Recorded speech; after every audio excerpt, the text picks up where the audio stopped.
Good morning. Good evening. Hi. Our readings today are readings for the High Holy Day of Ash Wednesday. And it's a holy day, but it's not a day of great celebration. It's a day of deep spirituality. It is a day for cleansing. It is a day for fasting. It is a day to reflect upon our mortal natures. But not just that. It has become a day to reflect upon our mortal natures, but that's not what we hear from Jesus. What we hear from Jesus is that we do need to do the right things in this world, but we need to do them for the right reasons. We need to do the right things for the right reasons. And that in the end, it is not the case that the one with the most toys wins at the end. It is the case that everything you own, you will have to give up when you die. And everything you own is subject to being set on fire or ruined by flood or blown away.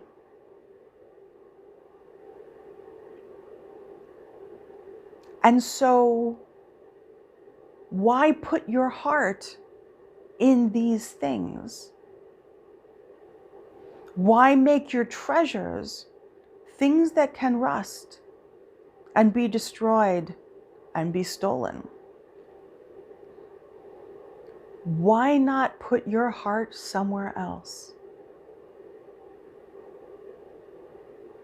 Not where flesh and bodies and things reside. Why not put your heart, as he puts it, build up for yourselves treasures in heaven? Now, what does that actually mean?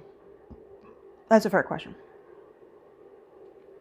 My interpretation of what Jesus means by building up for yourselves treasures in heaven is that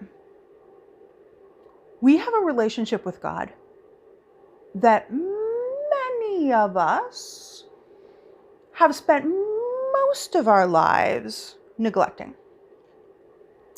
And that because we have neglected that, that is the source of our anguish in this world.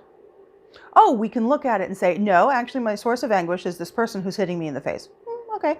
My source of anguish is being totally poor and not being able to afford like the basic necessities of life. Yeah, okay. My source of anguish is, my source of anguish is, my source of anguish is. And what we end up doing is we end up naming a lot of things outside of ourselves. My source of anguish is this hurricane that flooded all of my possessions and ruined everything. And now I'm homeless and I don't have anything except the clothes I'm wearing, which happen to be nightgown and slippers. Okay.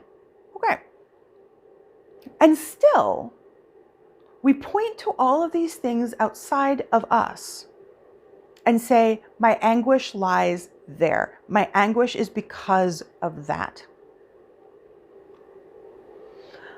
And the tricky thing is, this world can be a truly horrible place.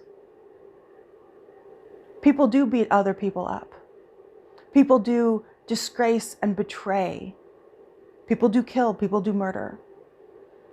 Hurricanes and volcanoes and tornadoes and tsunamis and earthquakes and wildfires and blizzards. All of these things happen. This world can be a harsh and demanding place. This world can betray the trust and the hope that we put into it. And so I think Jesus would say kindly and gently, don't put your trust in the world. Don't put your hope in the world because it will let you down. And this from a man who was killed for what he said. It's not like he avoided pain. But that didn't let him down. That didn't get him down. Not even death could stop him. And I think that's actually the point. Because what he preaches is that there is a different way to live.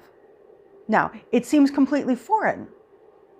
It seems completely foreign and somehow inhumane and perhaps even cruel to say that you can actually get to the place where the pain doesn't hurt as much, or maybe at all. Where even in the midst of crisis and tragedy, you can be genuinely peaceful and perhaps even happy. Not happy that crisis and tragedy has occurred, but happy because you have an inner happiness that is not dimmed by anything outside. Now, that can seem heartless and inhumane and cruel, because perhaps people start thinking, well, if I don't have that, maybe God doesn't love me. Or if I don't have that, then I'm doing everything wrong and it's all my fault. That's the tendency. That's the tendency. But I don't know if you noticed. If you read the Gospels over and over and over and over and over again, you start to see a few themes. And one of those themes is that Jesus never blamed the people for the situations they were in. And he lived in a culture that liked to blame the victim. Oh, it blamed the victim real good. Often, frequently. It could give you an itemized list of what the blame was and how it belonged to the victim. He didn't do that.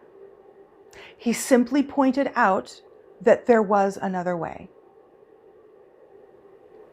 And so, without judgment and without blame,